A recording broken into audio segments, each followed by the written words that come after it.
തുടിക്കുന്ന ആളുകൾ രംഗത്ത് വന്നിട്ടുണ്ട്. അവരൊക്കെ സത്യം പറഞ്ഞാൽ എന്തിനു വേണ്ടിയാണ് തിളയ്ക്കുന്ന സാമ്പാറാകുന്നത് എന്ന് നമുക്കറിയാം. ആരെ പ്രീണിപ്പിക്കുന്നതിനു വേണ്ടിയാണ് ഇവർ ഈ കളികളൊക്കെ കളിക്കുന്നത് എന്ന് നമുക്ക് വളരെ കൃത്യമായിട്ട് അറിയാം. നമ്മൾ ഒരിക്കലും മറക്കാൻ പറ്റാത്ത ചില പേരുകളിൽ ഒന്നായി ഹിമാൻഷി നർവാൾ മാറുകയാണ്.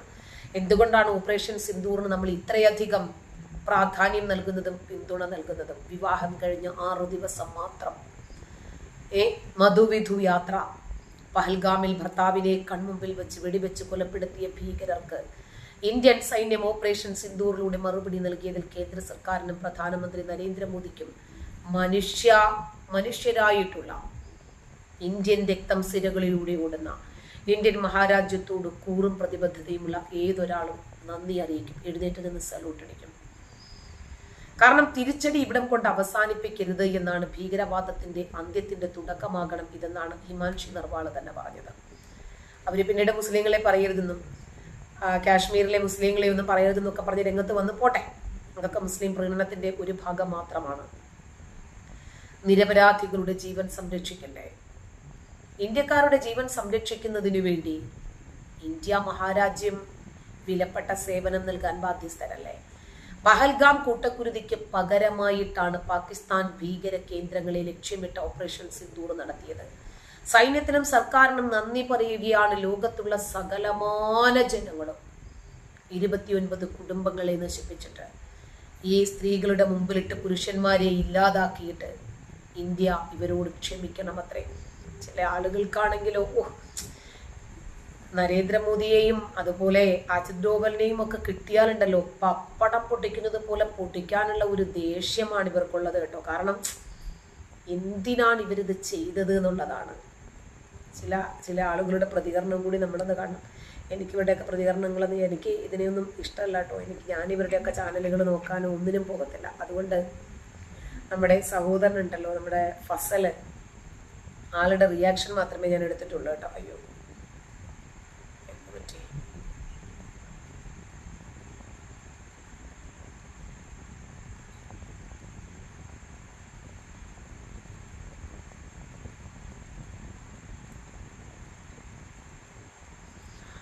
അയ്യോ സീമ എന്തിനാ നിർത്താൻ പറയുന്നത് എന്നോട്? അതിനെക്കാട്ട് നിനക്ക് ഇറങ്ങിപ്പോയിക്കൂടെ വെച്ചേ? വേറൊരിടത്ത് കയറി വന്നിട്ട് നീ എന്തിനാ വെച്ചേ നിർത്താൻ പറയുന്നത്? നീ ഇറങ്ങി പോവച്ചേ, അതല്ലേ ചെയ്യേണ്ടത്? നീ ഒക്കെ എവിടെ പഠിച്ചതാ? നിന്നെയൊക്കെ ആരാ വെച്ചേ വിവരം പഠിപ്പിച്ചു വിട്ടത്? നമുക്ക് ഇഷ്ടമില്ലാത്തടത്ത് നിൽക്കരുത് വെച്ചേ. അവരെ നിർത്തിക്കാനല്ല ശ്രമിക്കേണ്ടത്. ഇത് എനിക്ക് ഇഷ്ടമുള്ള കാര്യമാണ് ഞാൻ പറഞ്ഞത്, എന്റെ ചാനലിലൂടെയാണ് ഞാൻ പറയുന്നത്. നിനക്ക് വേണമെങ്കിൽ നീ കേട്ടാ മതി. നമ്മളോട് ഇവിടെ വന്നിട്ട് നിർത്താൻ, എന്നിട്ട് നിന്നെ ഇവിടെ നിർത്താനോ? ഇറങ്ങി പോവച്ചേ. ആണാണെങ്കിലും പെണ്ണാണെങ്കിലും ഇനി അതല്ലാത്ത ആളാണെങ്കിലും നിന്നെയൊക്കെ ആരാ ഇങ്ങോട്ട് വിളിച്ചേ?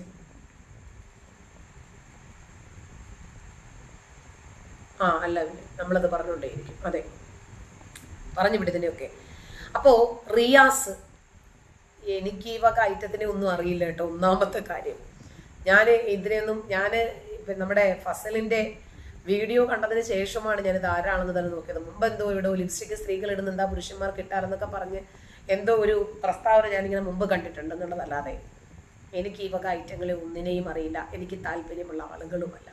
കാരണം ഇവരൊക്കെ നാടിന് എന്ത് സേവനമാണ് നൽകുന്നത്? സീമയല്ല, കോയാണെന്ന് എനിക്ക് മനസ്സിലായി, പ്രേമരാജൻ. അതാ ഞാൻ പറഞ്ഞ ഫേക്ക് ഐഡിയാണ്. അപ്പോ നമ്മുടെ ഫസല് നല്ല രൂപത്തില് ഇയാൾക്ക് കൊടുത്തിട്ടുണ്ട് റിയാസിന്. അപ്പൊ പിന്നെ എനിക്ക് വേറെ ഒന്നും എടുക്കണം എന്ന് തോന്നിയില്ല. പഹൽഗാം ഭീകരാക്രമണത്തിന്റെ മുഖ്യ സൂത്രധാരൻ ഷെയ്ഖ് സജാദ് ഗുള്ളിന് നമ്മുടെ കേരളവുമായി ബന്ധപ്പെട്ട് വലിയ കണക്ഷൻ ഉണ്ട് എന്ന് NIA ലേറ്റസ്റ്റ് ആയിട്ട് പുറത്തുവിട്ടിരിക്കുന്നു. നമുക്ക് ആ വാർത്തയിലേക്ക് പോവാം. അതിനു മുമ്പായിട്ട് നമ്മുടെ കേരളത്തില് നമ്മുടെ രാജ്യത്തെ അപമാനിച്ചുകൊണ്ട്, നമ്മുടെ സൈന്യത്തെ അപമാനിച്ചുകൊണ്ട് കുറച്ച് ആളുകൾ രംഗത്ത് എത്തിയിട്ടുണ്ട്. പ്രധാനപ്പെട്ട അവരൊക്കെ ഉയർത്തിപ്പിടിക്കുന്ന പ്രധാനപ്പെട്ട പ്രഖ്യാപനങ്ങൾ ഞാനൊന്ന് വായിച്ചു കേൾപ്പിക്കാം. ബിഗ് ബോസ് താരമായിട്ടുള്ള റിയാസ് സലീമി എന്ന് പറഞ്ഞിട്ടുള്ളൊരു സെലിബ്രിറ്റിയാണ് ഒരു സുചിത്ര വിജയൻ എന്ന, അതായത് സ്വയം എഴുത്തുകാരി എന്നൊക്കെ വിശേഷിപ്പിക്കുന്ന ഒരു സുചിത്ര വിജയനാണ് ഒരു പോസ്റ്റ് ചെയ്തിട്ടുണ്ടായിരുന്നത്. ആ പോസ്റ്റ് ഷെയർ ചെയ്തുകൊണ്ടാണ് റിയാസ് സലീം നമ്മുടെ രാജ്യത്തെ അപമാനിച്ചിട്ടുള്ളത്. ഞാൻ ഏതായാലും ആദ്യം തന്നെ സുചിത്ര വിജയന്റെ പോസ്റ്റ് എന്താണ് അവര് മുന്നോട്ട് വെച്ചിട്ടുള്ളത് എന്നൊന്ന് വായിച്ചു കേൾപ്പിക്കാം. മെയ് 6 പുലർച്ചെ ഇന്ത്യ ഓപ്പറേഷൻ സിന്ദൂർ എന്ന പേരിൽ കോഡ്ലി മുസാഫറാബാദ്, അഹമ്മദ്പൂർ ഈസ്റ്റ് എന്നിവിടങ്ങളിൽ ലക്ഷ്യമിട്ട് ആക്രമണം നടത്തി ഒരു കുട്ടി ഉൾപ്പെടെ കുറഞ്ഞത് 3 സാധാരണക്കാർ കൊല്ലപ്പെടുകയും 12 പേർക്ക് പരിക്കേൽക്കുകയും ചെയ്തു. 2 പള്ളികൾ ആക്രമിക്കപ്പെട്ടതായി റിപ്പോർട്ടുണ്ട്. സമാധാന കാലത്ത് പോലും ഇന്ത്യൻ മാധ്യമങ്ങൾ തെറ്റായ വിവരങ്ങൾ, നുണകൾ എന്നിവയാൽ നിറഞ്ഞിരുന്നു. ഈ ആക്രമണങ്ങൾക്ക് ശേഷം എല്ലാം പങ്കിടുന്നതിന് മുമ്പ് 2 തവണ പരിശോധിക്കുക. എന്നാൽ ഏറ്റവും പ്രധാനമായി ഓർമ്മിക്കുക, മോദിക്ക് ഒരു യുദ്ധം ആവശ്യമാണ്. തന്റെ 2 ടേമുകളിലെ പരാജയങ്ങളിൽ നിന്ന് ശ്രദ്ധ തിരിക്കാൻ അത് ആവശ്യമാണ്. അധികാരത്തിൽ പറ്റി നിൽക്കാൻ അദ്ദേഹത്തിന് അത് ആവശ്യമാണ്. ഈ ഒരു പോസ്റ്റ് ആണ് സുചിത്ര വിജയൻ ചെയ്തിട്ടുള്ളത്. അത് ഷെയർ ചെയ്തുകൊണ്ടാണ് നമ്മുടെ രാജ്യത്തെ അപമാനിച്ചുകൊണ്ട് റിയാസ് സലീം എന്ന ബിഗ് ബോസ് താരം മുൻ ബിഗ് ബോസ് താരമാണ് രംഗത്ത് എത്തിയിട്ടുള്ളത്. അല്ല, ഈ സുചിത്ര വിജയനൊക്കെ കോപ്പാണ് വിളിച്ചു പറയുന്നത്. 2 പള്ളി തകർത്തിട്ടുണ്ട് എന്ന്. പാകിസ്ഥാനിലെ സകലതും തകർത്താൽ ഇവർക്കൊക്കെ എന്ത് കോപ്പാണ്? പാകിസ്ഥാനിലെ പള്ളി അവര് തന്നെയുമല്ല, ഇവരുടെയൊക്കെ തന്തയുടെ രാജ്യമാണോ പാകിസ്ഥാൻ? ഈ അലവലാദികളെയൊക്കെ രാജ്യത്ത് നിന്ന് കിണ്ടിയെടുത്ത് പുറത്തിടേണ്ടുന്ന സമയം അതിക്രമിച്ചിട്ടുണ്ട്. പാകിസ്ഥാനിലെ മുഴുവനും തകർത്താൽ, ഭീകരവാദ കേന്ദ്രങ്ങൾ തകർത്താൽ ഇവിടെ തന്തയുടെയും തന്തയുടെയും ഒക്കെ വകയാണോ അത്? പാകിസ്ഥാൻ ഇന്ത്യയെ ആക്രമിച്ചപ്പോൾ അവരുടെ 29 പേരുടെ ജീവനെടുത്ത ഭീകരവാദികളെ കൃത്യമായി നോക്കിക്കണ്ടെത്തി അവരുടെ കേന്ദ്രങ്ങൾ തകർത്തപ്പോൾ ഇവളൊക്കെ ഇങ്ങനെ കിടന്ന് കാറിക്കൂവേണ്ട കാര്യം എന്തുവാ? എല്ലാ വെള്ളിയാഴ്ചകളും അവര് വോട്ട് നിർമ്മിക്കുന്നുണ്ട്. അവർക്കില്ലാത്ത ചുരുക്കം കുറച്ച് ആളുകൾക്ക് ഇവിടെ. നിങ്ങൾ ആലോചിച്ചോക്കെ, ജാതി കുത്തിത്തിരിപ്പ് പോസ്റ്റ ഈ സുചിത്ര വിജയനൊക്കെ ഇട്ടിട്ടുള്ളത് നമ്മുടെ രാജ്യത്തെ അല്ലേ ഈ അപമാനിക്കുന്നത്? സാധാരണക്കാർ കൊല്ലപ്പെട്ടിട്ടുണ്ട്. അല്ല, ഇവർക്കൊക്കെ എന്താ പാകിസ്ഥാനുമായിട്ട് എന്തോ കണക്ഷൻ ഉണ്ട്? അല്ല, ഈ 29 പേര് കൊല്ലപ്പെട്ടപ്പോൾ അവരാരും സാധാരണക്കാരായിരുന്നില്ലേ? അവരൊക്കെ അസാധാരണമായ വ്യക്തിത്വമായിരുന്നു. അവരൊക്കെ കൊല്ലപ്പെട്ടപ്പോൾ ഇവൾക്കൊന്നും വേദനിച്ചിട്ടുണ്ടായിരുന്നില്ല. ഇവർക്കൊക്കെ പാകിസ്ഥാനിൽ നിന്നും ഫണ്ട് കിട്ടുന്നുണ്ടാവും. വിളിച്ചു പറഞ്ഞു കൊടുത്തതാണ് ഇതൊക്കെ. ഇവിടെ 2-3 ആൾ കൊല്ലപ്പെട്ടിട്ടുണ്ട്. എന്താണ് ഇത്? ഏത് മാധ്യമത്തിൽ വന്നതാണ്? ഏത് മീഡിയാസിൽ? നമ്മുടെ രാജ്യത്തെ സൈന്യം പാകിസ്ഥാനിലെ ഒരു സാധാരണക്കാർക്ക് നേരെയും ഉപദ്രവം നടത്തിയിട്ടില്ല. നമ്മൾ പാകിസ്ഥാന്റെ സൈനിക കേന്ദ്രങ്ങൾ പോലെയാണ് ലക്ഷ്യം വെച്ചത്. നമ്മൾ ലഷ്കർ-ഇ-തൊയ്ബ, ജയ്ഷെ മുഹമ്മദ്, ഹിസ്ബുൽ മുജാഹിദീൻ ഇത്തരം ഭീകരവാദ കേന്ദ്രങ്ങളിലേക്കാണ് ആക്രമണം നടത്തിയത്. അവിടെയുള്ള അവരുമായി ബന്ധപ്പെട്ട ആളുകളെ കൊല്ലപ്പെടേണ്ടവർ നമ്മുടെ നമ്മൾ എന്തെങ്കിലും രീതിയിൽ അങ്ങോട്ടേക്ക് പോയിട്ടാണ് ഇതൊക്കെ വിഷയം ഉണ്ടാവുന്നത്. നമ്മുടെ രാജ്യം ഈ ഭീകരവാദികളെ കൊല്ലുമ്പോൾ, ഭീകരവാദ കേന്ദ്രങ്ങൾ തകർക്കുമ്പോൾ ഇവരിൽ ചില ആളുകൾക്ക് ഇത്രയും വലിയ വേദന ഉണ്ടാകുന്നത് എന്തുകൊണ്ടാ? അല്ല, ഈ റിയാസ്, അതല്ലെങ്കിൽ സുചിത്ര വിജയൻ, അതല്ലെങ്കിൽ ഏതോ ഒരു ടീച്ചർ കുട്ടിയോ, ശരി, ഇവർക്കൊക്കെ ഇത്രയും വലിയ വേദന തോന്നേണ്ട കാര്യം എന്താണ്? എന്നാ ശരി, വേദന തോന്നേണ്ടുന്ന ഒരു കാര്യവും കൂടി ഞാൻ പറയാം. ക്ഷമിക്കേ.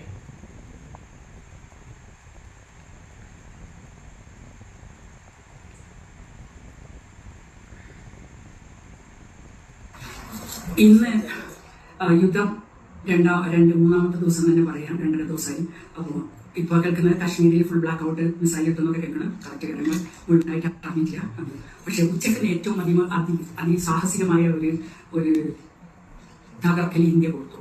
പാകിസ്ഥാന്റെ ഏറ്റവും അത്യാധുനിക രീതിയിലുള്ള ചൈന കൊടുത്ത മിസൈലുകൾ ഇന്ത്യ നിർവീര്യമാക്കി. ഇന്ത്യയുടെ 15 സിറ്റികൾ ലക്ഷ്യം വെച്ചും സുവർണക്ഷേത്രം അടക്കം ലക്ഷ്യം വെച്ച് അയച്ച മിസൈലുകളായിരുന്നു പാകിസ്ഥാൻ. ആ മിസൈലുകൾ തകർത്തതായിരുന്നു S-400 സുദർശന ചക്ര മിസൈൽ. അതുപയോഗിച്ചാണ് സുദർശന ചക്ര മിസൈൽ ഭാരതത്തിന്റെ ഭഗവത്ഗീതയിലെ മഹാഭാരത യുദ്ധത്തിലെ. വളരെയധികം സന്തോഷിച്ചോ, കുഴപ്പമൊന്നുമില്ല. നിന്റെയൊക്കെ 21 തറവാടുകളായിരുന്നു ഇന്ത്യ ആദ്യം ലക്ഷ്യം വെച്ചിരുന്നത്. കുഴപ്പമുണ്ടോ? നിന്റെയൊക്കെ തന്തയുടെ തറവാടുകൾ 21 തറവാടുകൾ ലക്ഷ്യം വെച്ചു. അതിൽ നിന്റെയൊക്കെ തന്തമാരടക്കമുള്ള 9 തറവാടുകൾ ഇന്ത്യ തകർത്തു. ബാക്കി കൂടി ഇനിയും തകർക്കും. എന്തെങ്കിലും പറയാനുണ്ടോ, ചെയ്യാനുണ്ടോ? എന്തെങ്കിലും അമർഷമുണ്ടെങ്കിൽ ഏതെങ്കിലും കരിങ്കല്ലിൽ പോയി കടിച്ചു തീർക്ക്. അതല്ലെങ്കിൽ പാകിസ്ഥാന്റെ അതിർത്തിയിലോട്ട് ചെന്ന് കേറി കൊടുക്കണവേ. നിനക്കൊക്കെ ഈ രാജ്യത്തിരിക്കാൻ എന്ത് യോഗ്യതയാണുള്ളത്? ഒരു ടർബോയിലെ നടി, അവൾ എവിടെയോ ഒന്ന് മുഖം കാണിച്ചിട്ട് വന്നതാണത്രേ. അവള് പറയുന്നു ഇന്ത്യയിൽ ജീവിക്കാൻ അവൾക്ക് ലജ്ജയാണ്. നീ ലജ്ജ സഹിച്ചുകൊണ്ട് അവളോടൊക്കെ ഇവിടെ ജീവിക്കാൻ ആരാ പറഞ്ഞത്?